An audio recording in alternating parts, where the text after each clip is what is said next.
Hey, it's Jason Thrifts, and I'm talking about Flippin' CDs #2 coming at you in about a week.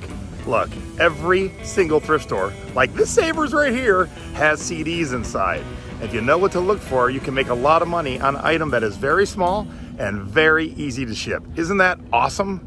Now look, we love getting those big things and flipping them, but those small things, those are just like, mwah. So let me show you what I got. Okay, so there's 25% off today, so these $2 CDs total, all 5 of them, end up being $8. And once I sell just these 5 CDs, I'm looking at about $110 in total sales. So $8 turning into 110, and they're all the same size, they're all the same weight, and super duper easy to ship. So head over to flippincds.com, get signed up, and you will be amazed at the amount of stuff you are going to learn all about flipping CDs. And this is #2.